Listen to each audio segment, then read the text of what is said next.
Un abrazo a todos.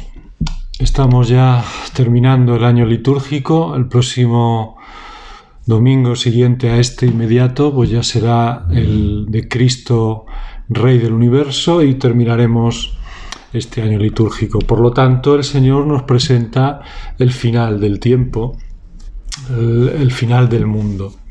Primero, en este Evangelio nos habla de esa destrucción del templo de Jerusalén. No quedará sobre piedra, cosa que realmente ocurrió en el año 70 después de la muerte de Cristo.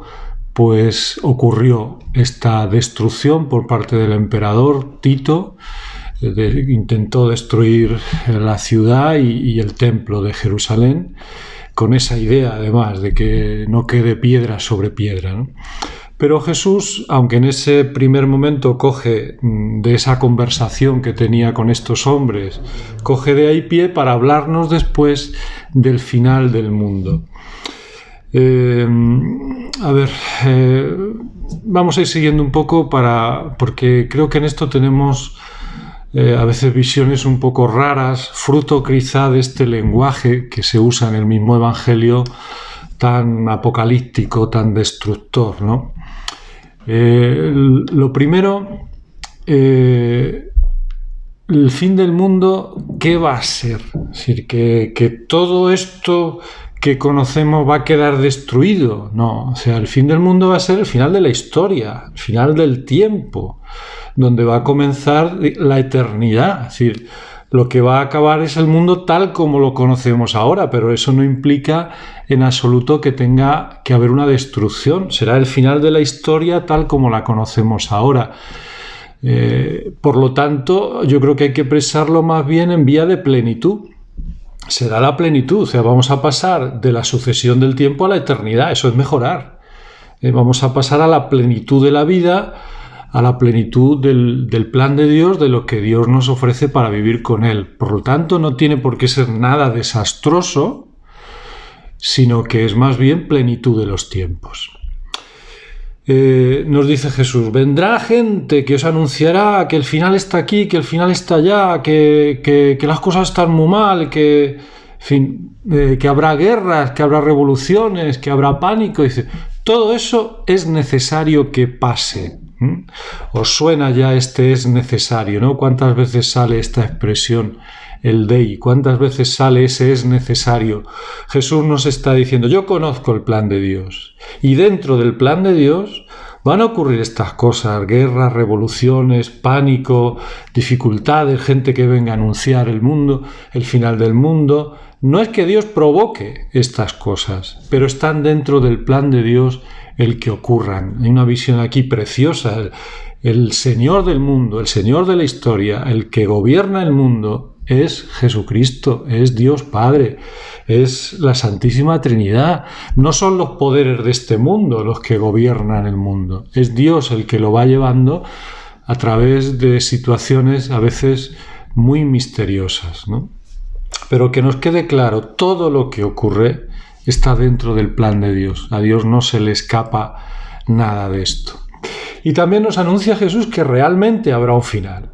Llegará un momento en que habrá fenómenos espantosos, grandes signos en el cielo, y nos da a entender como si ese fuera el final, ¿no? O sea, que nos quede claro, habrá un final del mundo tal como lo conocemos. Pero cuidado con el lenguaje que usa Jesús, porque Jesús dice esto, fenómenos espantosos, grandes signos en el cielo, pero esto en la Biblia, ¿qué quiere decir? Porque no es lo mismo que cuando hablamos nosotros el lenguaje coloquial. Jesús está usando el lenguaje apocalíptico que ya se había usado en el Antiguo Testamento para expresar estas cosas. ¿Y qué quiere decir realmente? Por ejemplo, cuando se aparece Dios en la montaña del Sinaí para revelar la alianza, los 10 mandamientos a Moisés, nos dice, la tierra tembló, humeó. ¿Qué quiere decir esto? Pues quiere decir que hay una presencia de Dios. No es necesario que la tierra tiemble, sino que nos está indicando con esas reacciones, con ese lenguaje apocalíptico, que hay una presencia especial de Dios. Esto es lo que importa. Entonces, si ahora nos hace estos signos tan alarmantes, lo que quiere decir es que será una presencia de Dios definitiva, tremenda, la mayor, la última y la definitiva. Y por eso esos signos caerán estrellas. Claro, esto es lo que nos está intentando decir. No es que se vayan a caer las estrellas, sino que va a haber una presencia potente, esplendorosa de Dios. Es que a veces entendemos las cosas al revés, ¿no? Y lo que nos está anunciando un bien, la presencia de Dios, pues lo entendemos como un mal, el desastre de la destrucción. Y no es así. Por eso dice, levantaos, alzad la cabeza, se acerca vuestra liberación. Claro, es que es vuestra liberación, es vuestra alegría, ¿no? Bien, pues hay que entenderlo así. Y nos dice Jesús además, antes de ese final, antes de que ocurra ese final, se habrá persecuciones a vosotros, a los cristianos, a los que creéis en mí. Es decir, las persecuciones a la Iglesia, a los cristianos, no son parte de ese fin del mundo, sino que eso es lo normal. Eso va a ser lo normal en la vida de la Iglesia, el que nos persigan. El odio hacia la fe, el odio hacia Cristo, el odio hacia Dios, el odio hacia los seguidores de Dios. Eso va a ser algo general y muy fuerte. Hasta los de su propia casa se rebelarán unos contra otros. Es decir, la persecución va a ser algo normal. Pero, dice Jesús, eso os dará ocasión y oportunidad de testimoniar vuestra fe.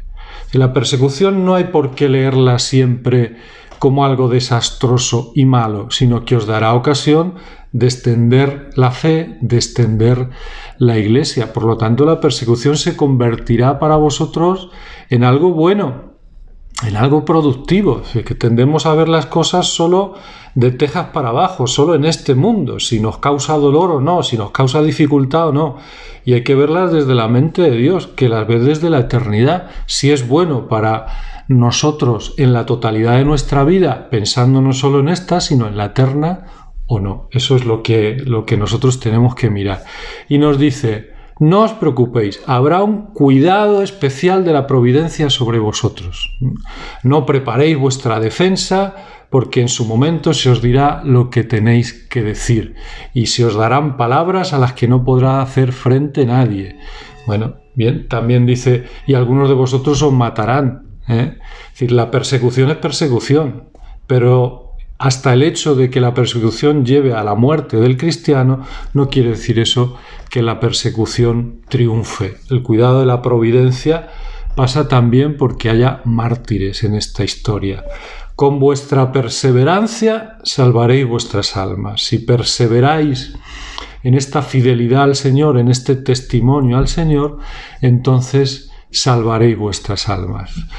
Me gustaría que quedara simplemente la idea de que el final no es un desastre, de que el final es la venida de Cristo en gloria, y eso será bueno para nosotros y será un motivo de alegría para nosotros.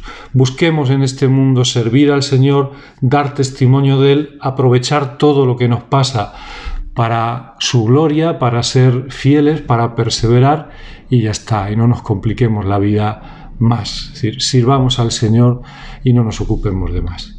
Pues un abrazo y feliz domingo a todos.